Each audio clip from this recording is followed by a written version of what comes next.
দেখা যাবে এক আবেগঘন ও সাহসী মুহূর্ত। সিনহামারিতে নতুন এক পারিবারিক অনুষ্ঠান আয়োজন করা হয়েছে। সবাই অতিথিদের আপ্যায়নে ব্যস্ত, আর কুমকুম নিজেও দায়িত্ব পালন করছে। কিন্তু ঈশানের মা ও বৌদি আবারও সুযোগ খুঁজে কুমকুমকে ছোট করার চেষ্টা। অতিথিদের সামনে ঈশানের মা কুমকুমকে কাটায় করে বলেন, এই মেয়ের জন্য আমাদের পরিবারের সম্মান নষ্ট হয়েছে। কথাগুলো শুনে সবাই চুপ হয়ে যায়। আগের মতো কুমকুম হয়তো মাথা নিচু করে সব সহ্য করত, কিন্তু এবার সে দুর্বল হতে চায় না। শান্ত কণ্ঠে কুমকুম বলে, সম্মান কেউ কাউকে দেয় না, নিজের আচরণের মাধ্যমেই তা আদায় করে নিতে হয়। আমি এই পরিবারের জন্য সব সময় ভালো চেয়েছি। যদি আমার কোনো ভুল থাকে সেটা আলাদা করে বলতে পারেন, কিন্তু সবার সামনে অপমান করার অধিকারটা কারো নেই। কুমকুমের দৃঢ় কথায় উপস্থিত সবাই অবাক হয়ে যায়। ঈশানের মা কিছুক্ষণ কোনো উত্তর খুঁজে পায় না।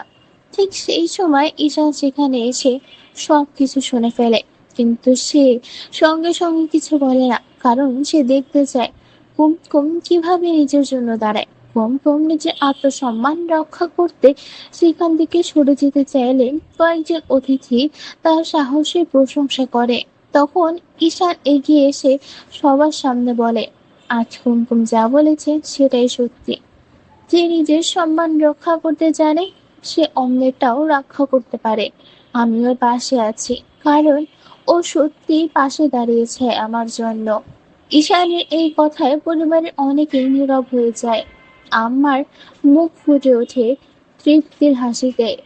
তিনি বুঝতে পারেন কুমকুম আর আগের মতো ভেঙে পড়ার মেয়ে নয়, সে এখন অন্যায় প্রতিবাদ করতে জানে। পরের পর্বে ঈশান এর মা মনে মনে নতুন একটি পরিকল্পনা করতে থাকে। তিনি কি আবারও কুমকুমকে অপমান করার চেষ্টা করবেন, নাকি ধীরে ধীরে মেনে নেবেন তার ছেলের স্ত্রীকে? আর এই ঘটনার পর ঈশান ও কুমকুমের সম্পর্ক কি আরো শক্তি হবে?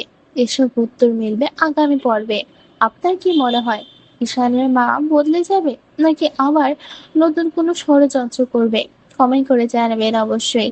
আর কোন কোন সিরিয়ালের আগামী পর্বের আপডেট সবার আগে আমাদের কাছে পেতে সাবস্ক্রাইব করে আমাদের পাশে থাকুন।